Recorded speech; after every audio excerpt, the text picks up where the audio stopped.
When you are giving presentations, abstraction is your enemy. What do I mean by that? When I say abstractions, I just mean concepts, especially ones you can't visualize. What happens when I say, think of abandoned property? What does that mean to you?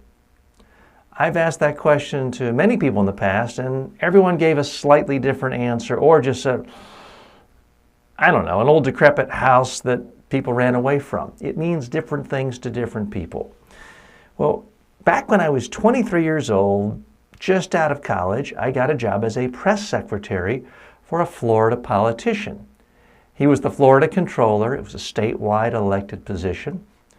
And he regulated the banks, the security firms, but there was also this tiny little division within the organization that regulated abandoned property. What that meant was if you had a checking account and you died, and you didn't take the money out, it's abandoned. You're not there to get it. No one else claimed it. The bank has to hold it. They have to give it back. They have to make it publicly available to the state to give back to the rightful owner. Same with security deposits for electricity, energy companies, light companies. They're not allowed to keep that money. They have to give it back. Also, in banks, there are safety deposit boxes. So if it's 20 years have gone by and no one's come to open the safety deposit box, then the bank has to make some effort to find someone who is an heir or has a right to that. That's abandoned property as regulated by that particular organization I worked for. Now, chances are you're halfway asleep right now. You're about to click to the next video. Bear with me. There is a payoff here.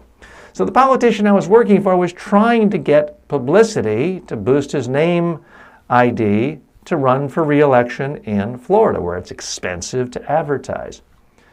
In the past, the organization had always just bought a full-page ad. Everyone's name who is owed property is put in all the major newspapers, and they would spend hundreds of thousands of dollars on advertising. And you'd have to look through the newspaper to see if your name was there. And maybe it would get one small little story, print story, about 2 sentences long. Not much of a PR bonanza. So I thought to myself, how can we get more mileage out of this? How can we make this more exciting? How can we get more media attention? And I thought the problem was, okay, abandoned property. It's too many, it's everything. You can't visualize money in a bank account from an old check. You can't visualize it.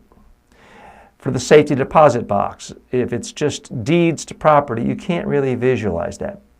So I asked the person in charge of abandoned property, what do you have? Because they actually had a safe where it was. And I walked in, all kinds of junk. But I asked Harry, what's valuable here? And he said, TJ, we've got gold coins, we've got watches, we've got all sorts of things. We've got diamonds, diamond rings, we got a lot of junk, jewelry, a lot of safety. We walked all through that, and I thought, how can we get some attention here? And that's when I said, okay, let's hold a press conference, and all we're going to do is show all the diamond rings, because there were dozens, if not hundreds of them. So I asked Harry to just bring from the safe the diamond rings, the diamond jewelry, and then I put out a press release saying, State of Florida wants to give you free diamond rings. And guess what? Every single TV reporter in the Capitol came, and all the other reporters came. And it was a slow news day, and it got on every single broadcast. The politician thought I was a genius. Well, it wasn't genius. It's just a matter of not being abstract, coming up with a specific example that someone can see it, taste it, feel it, touch it. Think about it. People like looking at diamonds. They like talking about diamonds. Nobody sits around and talks about abandoned property. No one says, hey, let's go to an abandoned property store at the mall. They do like to go to diamond jewelry stores at the mall. Fast forward a month later, I said, you know what? Let's do the same thing, milk it for more. Only this time, gold coins, rare coins.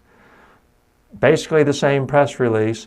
I just substituted diamonds for rare coins. We found a couple of 1910 silver dimes and a few things that were valuable, but a lot of other coins, gold coins, other currencies, and we stacked them all up for the press.